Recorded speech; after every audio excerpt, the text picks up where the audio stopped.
Closed captioning is brought to you by IT&E Life in Motion. KUAM News Headlines is presented by Calvo's Insurance, a legacy of trust, serving Micronesia since 1938. Matson Navigation, serving Guam and Micronesia for 20 years. All new 2018 Kona by Hyundai, available at Cars Plus. IP&E, fueling excellence. McDonald's of Guam, I'm loving it, and King's Restaurant, located in Tamuning and Dededo. Always open, always local.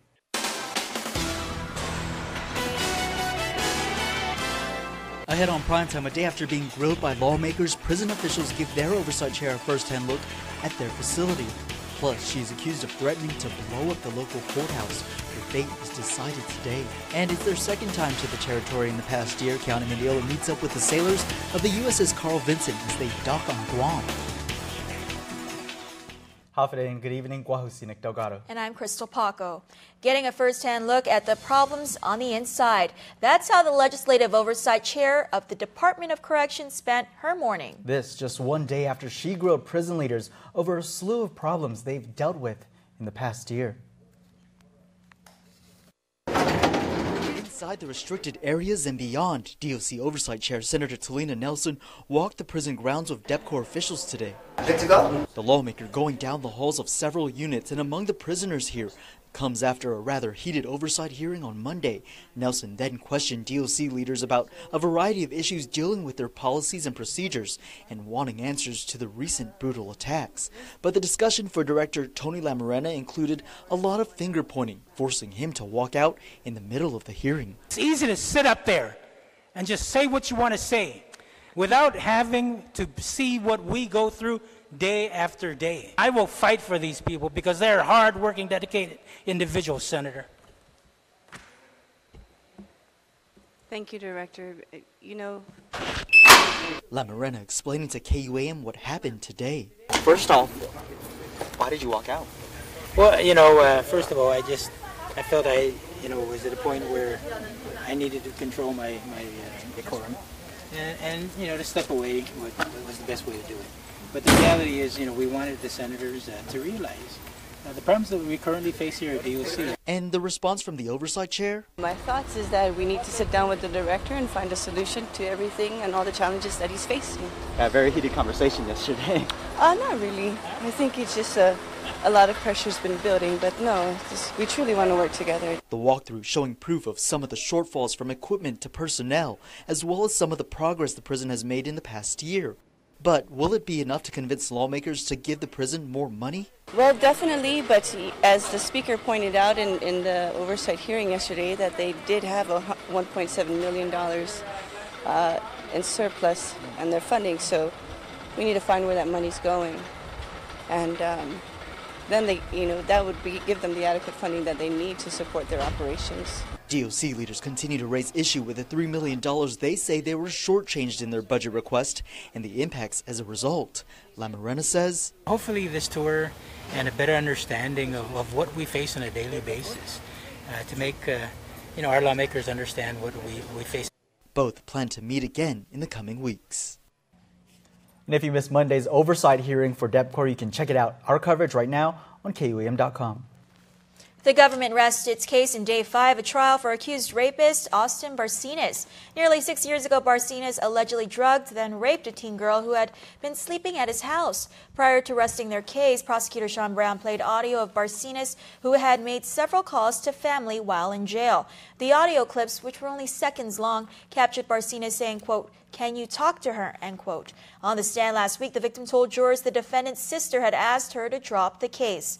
As reported, the victim couldn't remember what happened, only that she woke up in pain and bleeding. FBI analysis showed Barcenas' semen was found in her underwear, which prompted his arrest. Defense, however, has noted that a second male sample was found, a male Caucasian, pubic hair, but no other arrests were made in this case. Defense will continue its case in chief on Thursday. She was already in trouble for drugs and destruction of evidence, but on the day Rita Flores was set to self-surrender, she called a bomb threat to the courthouse. While she's managed to stay out of jail since the incident, that won't be the case for long. The court on Wednesday ordering she serve 6 months behind bars. Here's more. It's a unique case. The victim, the court. Last May, Rita Flores phoned the judiciary of Guam and reported 3 bombs would go off. She also reported a shooting would follow. While it was a false alarm, it would put a stop to court operations that day. Prosecutor James Collins stated the incident, quote, wasted a lot of public resources, end quote. The phone call would be traced back to Flores, who apparently had a motive. Court documents state she was supposed to self-surrender in another case, but was a no-show. Back in March, Flores was involved in a high-speed chase and threw items out of the car. She was also found with a joint in her bra. According to defense attorney Sam Tecker, quote, this all stems from Rita's drug use. She was addicted to ice and wasn't checking in. Was scared to check in. It was a stupid 3 minutes of her life, end quote. Tecker reported Flores has since got help at Oasis Empowerment Center, attended 24 recovery support group meetings, and performed 300 hours of community service to pay off her court fines. Wiping tears from her eyes, the 24-year-old mother of 4 apologized. Quote, I take full responsibility for what I've done. It took a while for me to understand I had done anything wrong, end quote. Apology accepted, the act can't be erased. Judge Vern Perez noting his concern for not only the disruption the bomb scare had on court operations, but also for the court staffer who answered the phone. Judge Perez acknowledged Flores' efforts to get help, but it wouldn't be enough, end quote. You will spend time in jail, he said. He ordered Flores serve 1 year in jail with credit for time served as well as credit for the inpatient treatment she's received at Oasis. That means she'll serve 6 months behind bars. Flores previously entered a plea agreement with the government for charges of destruction of evidence as a misdemeanor, possession of less than an ounce of marijuana as a violation, and false alarms as a misdemeanor. The agreement dismisses the charge of terroristic conduct as a third-degree felony. Polling or voting in court on Wednesday, Judge Anita Sokola heard several motions from defense counsels for a handful of former board members charged with violating the open government law. As reported, David Sablon, Cecile Suda, John Lau, Rosie Blas, Roland Selvage, Deanne Torrey, and current Executive Director Michael Duenas are accused of holding secret board meetings and predetermining how they would vote in public meetings. Defense attorney Jay Arreola, who represents Torrey, argued the board was simply being pulled on different issues and that no action was taken, also arguing to dismiss the charges against Selvide. Public defender William Bischoff says his client believed the working sessions were legal, noting, quote, government's paid lawyers were there. Also heard were several motions to sever, defense counsels noting their clients would be prejudiced should they head to trial with the group. The motions were taken under advisement. She prays for him daily. These words from a 13-year-old rape victim who addressed the court on Wednesday during the sentencing of her perpetrator, Gordon Baker. The incident dates back to 2015, though the victim asked the court to impose the minimum 3-year jail term outlined in Baker's plea agreement. The court imposed 8 years with 3 suspended. That means Baker will spend 5 years in jail. Though there was an alleged second victim, those charges were dismissed. One of the expert witnesses set to testify in a major federal drug case next week is set to bring up numerous irregularities regarding law enforcement's actions the day they made their drug find. In 2015, Raymond Martinez Jr. and Juanita Moser were arrested and charged with conspiring to distribute the drug ice. Authorities stopped the pair in California and later learned of apparent plans to ship the drugs to Guam. Recent court filings state canine expert Kyle Hyan is questioning authorities' coordination of the canines the evening prior to the stop, as well as suspicious cooperation between the separate departments without written administrative approval. He also points out an issue with investigators using an out-of-department dog and the lack of dash cam or other independent evidence during the stop. Hyan even notes the likelihood that the GPS device in the car was tainted. He, along with former DEA agent Michael Levine, are both set to give testimony questioning the actions of law enforcement. Trial set to begin next Tuesday. The Mandania Drug Task Force arrested a pair on drug charges after carrying out a search warrant in Jigo earlier today.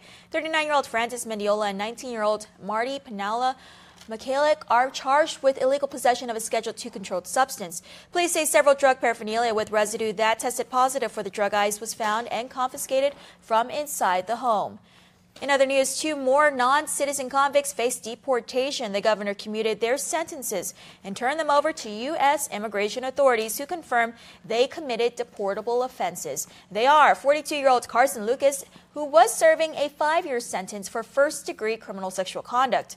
The other is 61-year-old Christopher Rengel, who was serving 7 years for second-degree criminal sexual conduct. Their cost of incarceration was estimated at almost $500,000. A total of 36 convicts have had their sentences commuted under the administration's policy. Now to an update. After reports of a string of thefts circulated on social media, Christopher McGoffin is charged with possession of a Schedule II controlled substance, attempted theft by deception, and the special allegation of commission of a felony while on felony release. On Tuesday, police responded to a complaint in the parking lot of the mega drugstore in Dededo. The victim said a man approached him and said he noticed mechanical issues with his car. The victim told his family about the encounter, which they noticed was similar to other incidents posted on social media. Police caught the suspect at a game room in Dededo. Now it is believed he is the same individual trying to scam shoppers outside the American grocery store.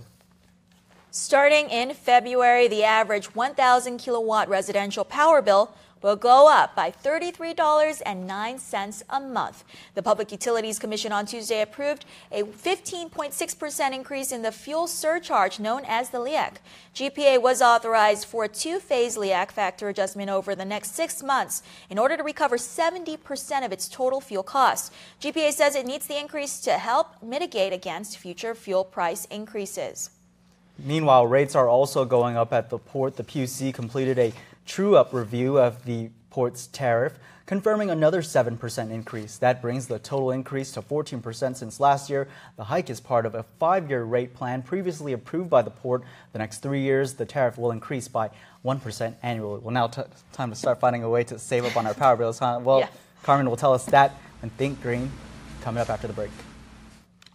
There are more ways to experience KUAM News than any other source on Guam. Download the KUAM News app for your Apple or Android device for 24/7 news, sports, videos, weather, streaming with KUAM radio, and important news alerts. And stay connected at home with Guam's first app for Apple TV. All available now from the App Store. A year is made of more than just 365 days. It was each new connection, every show of support, and all your special moments.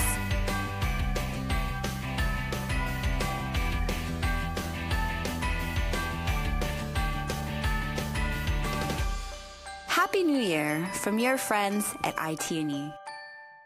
Cars Plus and Mighty has the trucks. And during Ram Truck Month, save up to $97.50 on new Ram trucks. Cars Plus has a great selection of 2018 Ram trucks. Plus, shop our remaining 2017 Ram 1500s. Voted Guam's best truck 2 years in a row. The Ram truck comes with a 5-year, 60,000-mile powertrain warranty. And with 1.99 APR financing for qualified buyers, there's no better time to buy than now. It's Ram Truck Month, and only Cars Plus and Mighty has the trucks. Cars Plus, driven by you. The Down Syndrome Association of Guam exists to support families of individuals with Down syndrome. We're a group of parents who have children with Down syndrome and know the joys and challenges of raising them. For more information about the health, development, and education of a child or adult with Down syndrome, please contact Vicky Areola at 472-6114. Here in Guam, I see a lot of people do things with their families, with their friends, and I think Blue Moon also has that really nice social appeal to it. It's not a beer that you savor by yourself in your basement. It's one that you take out and you share, and you have it with food, you have it with family and friends. And to me, I think that's perfect for Guam because, again, you see those two natural pairings just come together. Yeah, to me, it makes perfect sense to put them right together.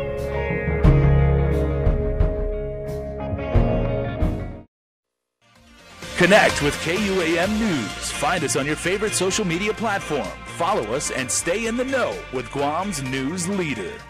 Welcome back. Business leaders continue their public opposition to lifting long-time tax exemptions for certain industries. Speakers at the Chamber of Commerce monthly meeting Wednesday spoke out against governor's proposal to reimpose a 4% business privilege tax on wholesalers, insurers, and bankers. Bank Pacific's Phil Ford says, first of all, they already pay the tax. And whatever we do with taxes, raising the taxes on our GRTs for financial institutions is absolutely wrong. It'd be devastating to our industry. Panel members at the chamber meeting say there are two hikes that make more sense. They say raising the GRT from 4% to 5% would provide an easier fix. Imposing a sales tax is also a better but longer-term option. And Frank Campillo of Calvo Select Care says increasing property taxes are long overdue. Be able to afford it.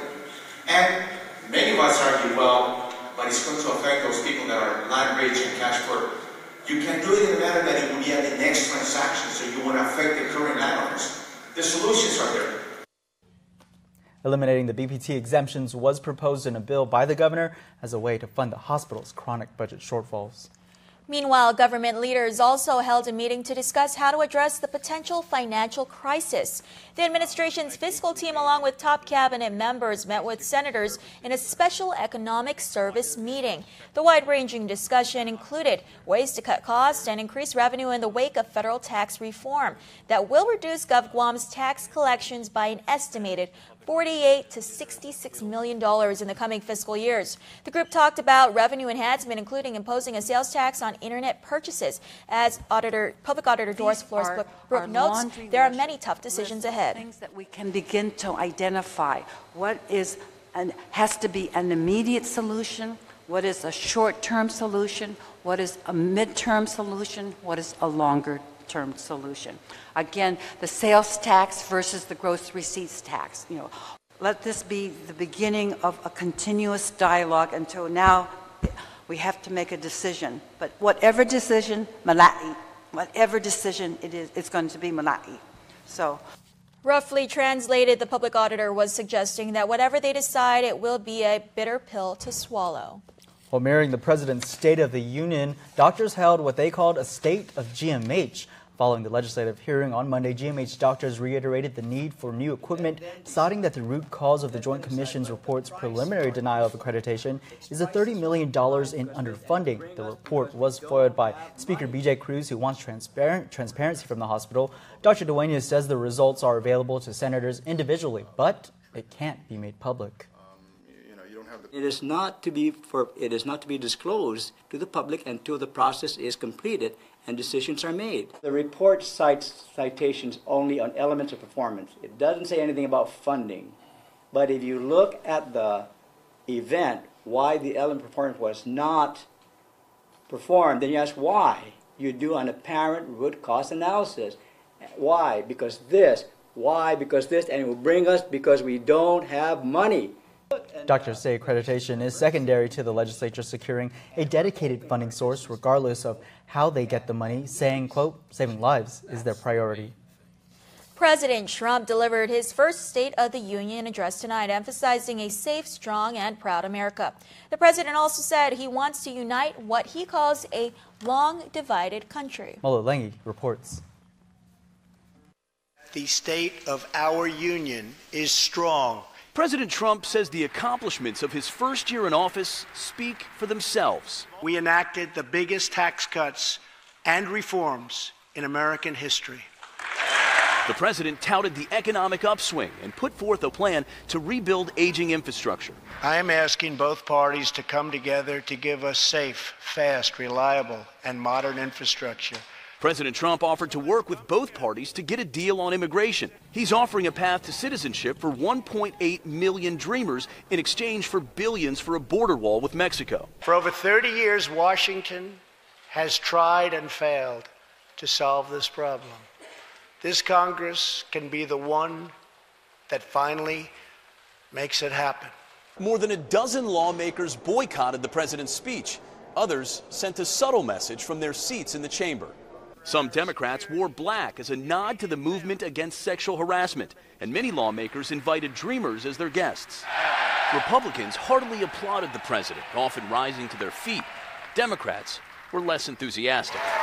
Massachusetts Congressman Joe Kennedy delivered the official Democratic response. And to all the dreamers out there watching tonight, let me be absolutely clear.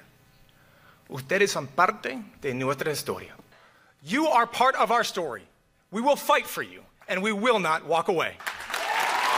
The president is meeting with taxpayers Wednesday at the White House to discuss the effects of the tax overhaul. Also in the president's address, North Korea, Trump saying how he will engage with that country and the Kim regime's threat to national security and security for our region. Congresswoman Madeline Berdalio responding that she continues to urge diplomacy and hopes the administration will work cooperatively with the international community to avoid actions that could lead to a military conflict. Ultimately, Berdalio says while she doesn't always agree with a lot of Trump's policies over the past year, she says he currently presented a very ambitious agenda. She is looking forward to seeing how both sides can work to make some of his ideas possible. It may not be on the scale that he talked about tonight, and we certainly can't do everything he spoke about, but I think some of the important ones, the infrastructure, the immigration, he also didn't touch on Russia, which I thought perhaps he would speak about. But other than that, like I said, it was a very ambitious agenda that he put forth to all of us. And right now, I guess we're just going to have to hold hands and work together. Also discussed the new tax law. Berdalio expressed concern with the negative impacts it will have on GovGuam. She says the past year of, quote, chaos and division cannot be the norm, so she hopes he lives up to his commitment to unify the country. It's Lan Ho for the USS Carl Vinson, who docked on Guam today, marking the first scheduled port visit of its Western Pacific deployment. The ship and its sailors will be here to continue their mission of maritime security, but also for a much simpler purpose, to take a break. Keani Mendiola has the story. It's the second time the aircraft carrier USS Carl Vinson and its strike group have arrived on Guam. In February 2017, the strike group docked on island, operating under the U.S. 3rd Fleet's command. But this time, they brought some friends, including guided missile destroyers USS Michael Murphy and USS Wayne E. Meyer, with a total of nearly 6,000 sailors on board. So what does their presence mean? Strike Group Commander Rear Admiral John Fuller makes their mission very clear. Our presence matters. If you look at what our presence means in the theater, we assure our friends, allies, and partners. We provide stability, prosperity, and security of the region. And it's just important that we're out here because we also reinforce international laws, rules, and norms as we protect the sea lanes of communication. But they're all glad to be back. We're really excited to be here in Guam. We really appreciate the hospitality, the love we feel from Guam, and our sailors can't wait to get out here and spend some money, go swim, and relax a little bit before we go on the rest of our deployment. This can be said especially for those who call Guam home, like electrician's mate 3rd Class Elijah Cruz and logistics specialist 2nd Class Jomar Macarig. Honestly, feels so good. Get to go back home, spend some time with family, eat good food, spend some time on the beaches too. Definitely gonna be eating a lot of good food, spending time with family, and just relaxing. And residents can expect to see these new visitors over the next few days, according to the ship's commanding officer, Captain Douglas Verissimo. About 3,800 sailors that are available to go do what they'd like. Some will stay on base, but I would imagine probably a good 3,000 of them will get out in town at some point on any given day over the next few days. Which means more generated revenue for the island as tourism and the military continue to be the main contributors to Guam's economy. Although it is unclear how long the USS Carl Vinson will be docked on Guam, the sailors on board are sure to enjoy some rest and relaxation while here on our island. Reporting for Guam's News Network, I'm Keani Mendiola. Well, Guam just keeps getting hotter, and the company in this next report agrees you need your air conditioner that can cool your home while saving energy. Carmen Terlahi has this week's Think Green. Think Green, presented by GPA, bringing energy solutions to you. Agree Aircon Depot, located in Upper Tumon, is home to a wide variety of air conditioning systems that think green. The rebate program with GPA is based on the SEER rating. The SEER rating is a seasonal energy efficiency rating. And from there, they base that. We just send them a list of our products, and they approve, based on the SEER rating, how much rebate they're going to give back to their GPA customers. John Elau, assistant manager at Agree, says Agree air conditioners are different.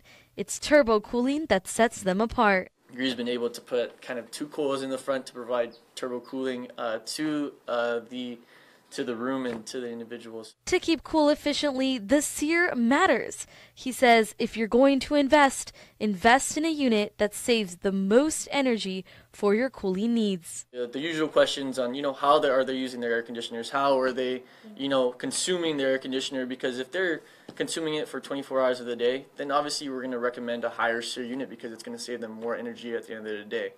But if they're using it for 8 to, when they come home after work and just turn it on and they wake up and turn it off, then obviously just depending on your use, then that's what we'll recommend to the customer.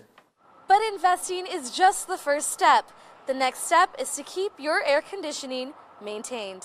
We have electricians, we have troubleshooters to go out and service, maintain, clean, troubleshoot, and all that good stuff. Everything that has to do with an AC, we have the guys to do it. For this week's Think Green, I'm Carmen Victoria Terlahi. Think Green, presented by GPA, bringing energy solutions to you. Sports is next, but first, here's your weather.